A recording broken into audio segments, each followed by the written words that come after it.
Hello, everybody. Welcome back to Girl Talk with AC. And today I'm talking about women and youth in the Nigerian electoral process. And I am speaking with Maryam Laushi. Glad to have you here. Hi, I'm happy to be here. Awesome. So before we get started with the conversation, I want you to just tell us a little bit about who you are, your background, career, education. Okay, so my name is Mariam, like you said already.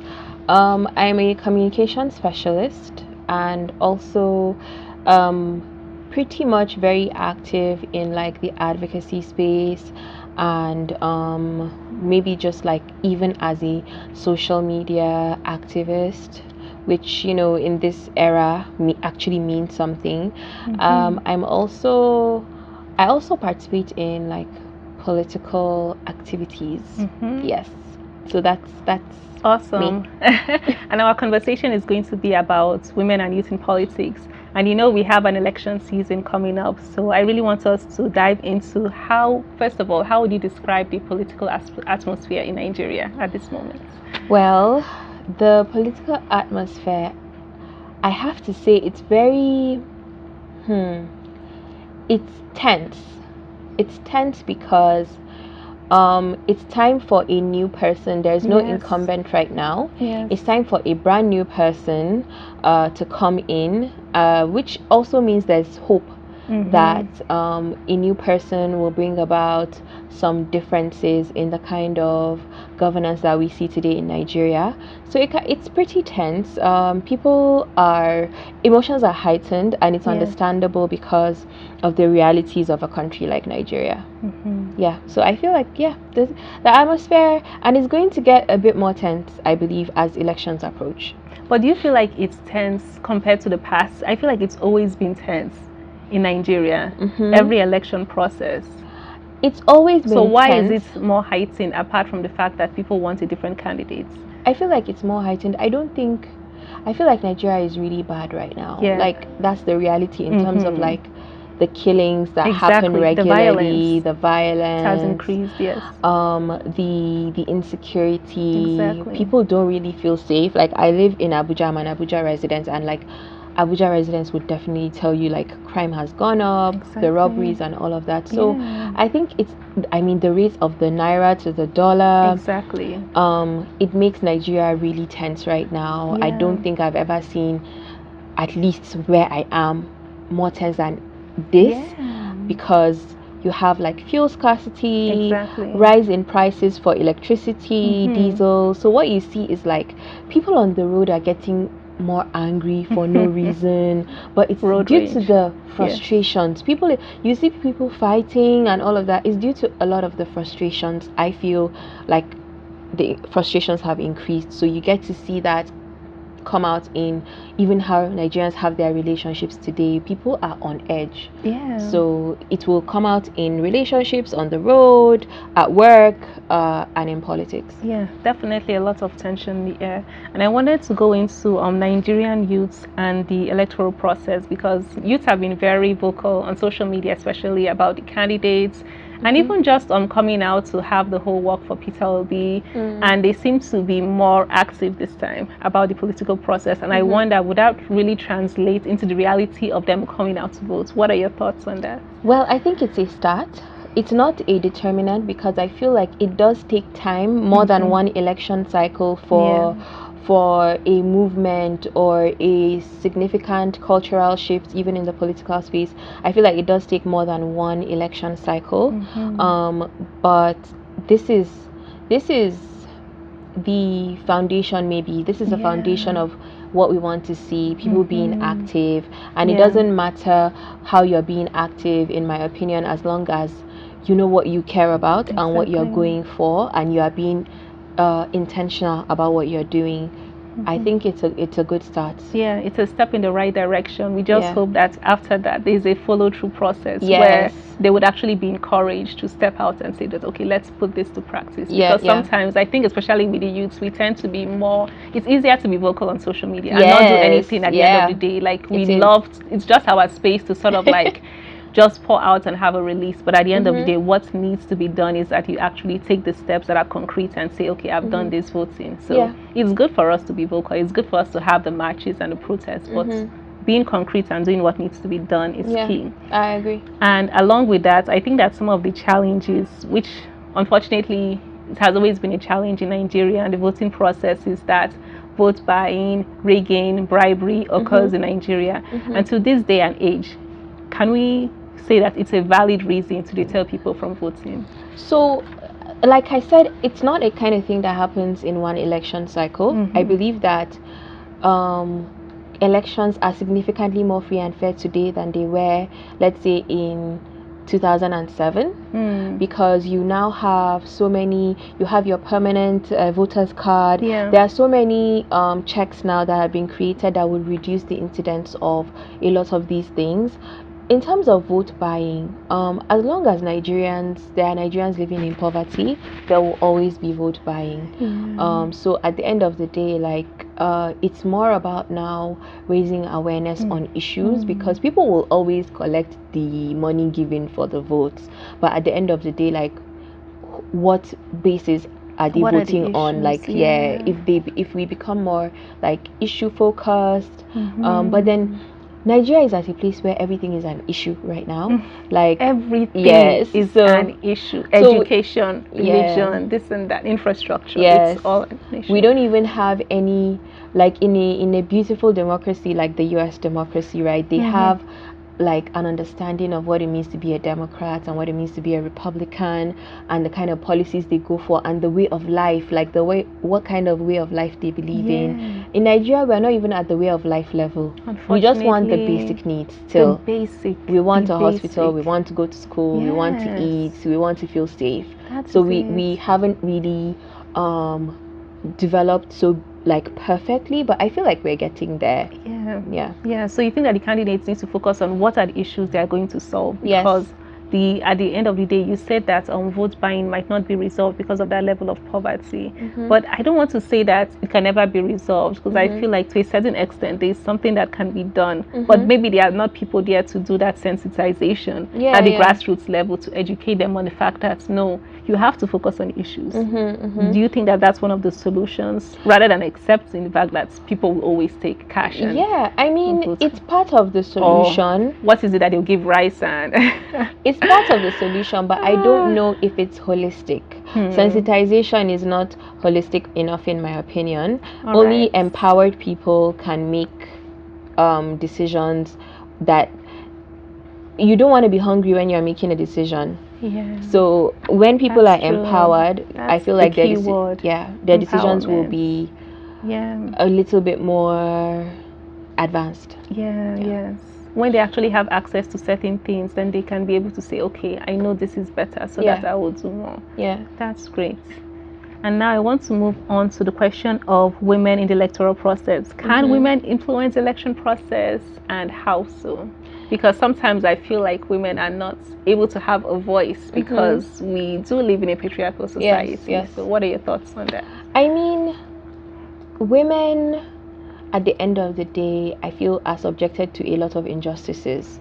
And it comes right down to even our constitution, with some of the, I know, like, earlier in the year, was it this year or last year, discussions about the Gender Equal Opportunity Bill, as well as like some of the changes in our constitution. For example, just little things say we are unequal. And when you say, like, for example, right now my friend is getting married today to a man who is, I think, from one of the Eastern African countries, and what that means for them is that her husband does not get to be a citizen of Nigeria.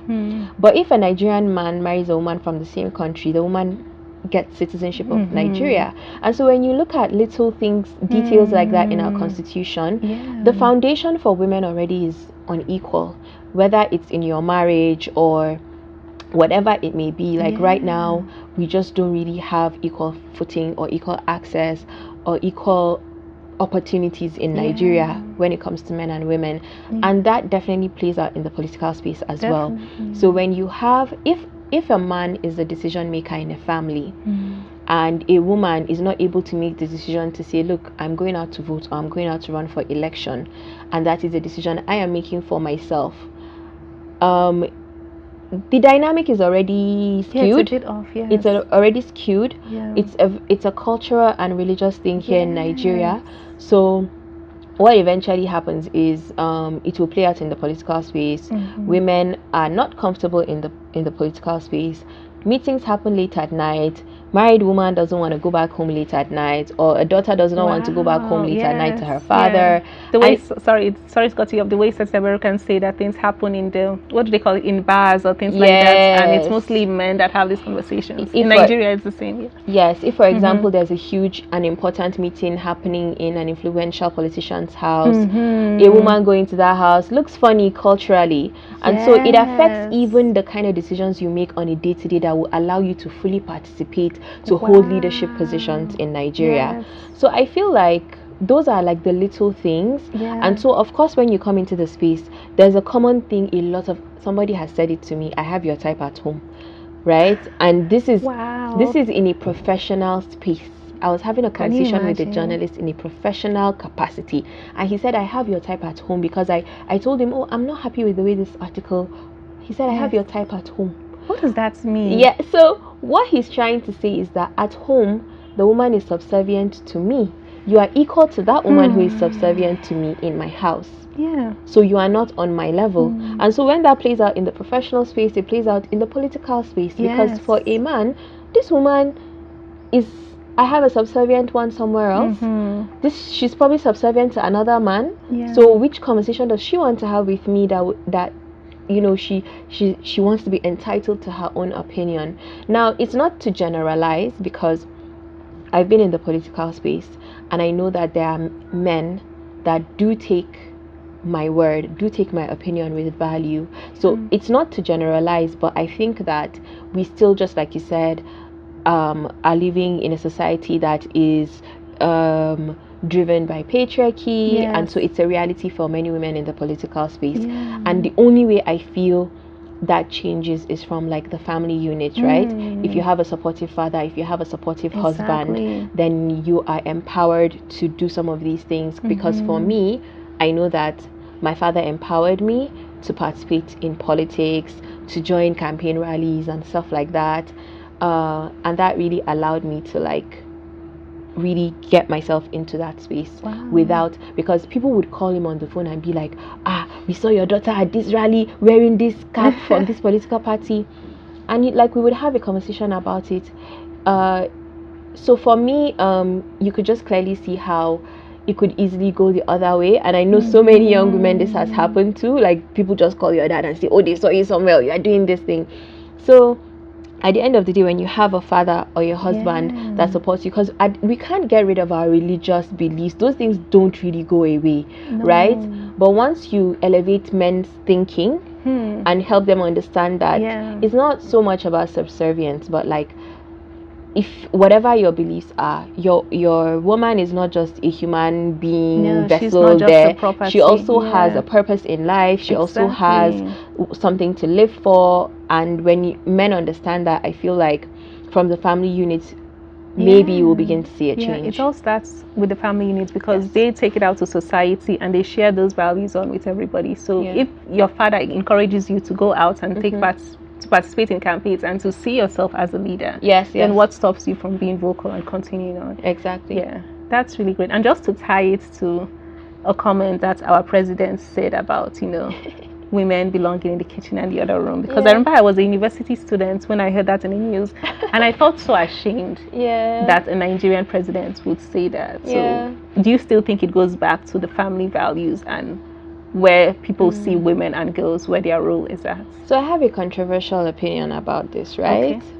I feel like the president and the first lady had a tiff, right? Aisha.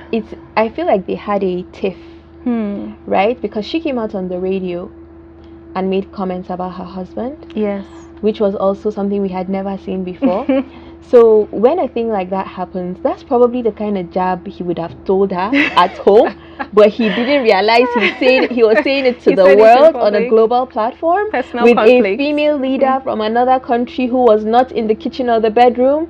So I think for me, it kind of looks to me like a personal family issue that was exposed to the world, and not so much, unfortunately, because of his position, it kind of spoke over so many women in general, and that was the unfortunate thing about the situation. But hopefully our leaders learn to manage what they say in public in the future. Yes, thanks for that, because I feel like, to me, even though it was like a personal conflict that was made public, I still feel like it's sort of gives people an example of what certain Nigerian men view women as, and it's still common this day and age. Like you said, the way that journalist was speaking to you, there are certain interpretations that people have of a woman. So I still feel like we have such a long way to go, and I think at the end of the day, it always goes back to the boy child raising men better and seeing how they view women, because there's nothing wrong with being a homemaker, but you have to be careful about the way you're raising your daughters, or just your perception of women, to know that they play several different roles. Yes, absolutely. And Aisha Buhari, even in the media light, I feel like is she still in Nigeria? I wonder. I have no idea. I wonder, have no idea. Because to a certain extent, I do question whether they allow her voice to be heard.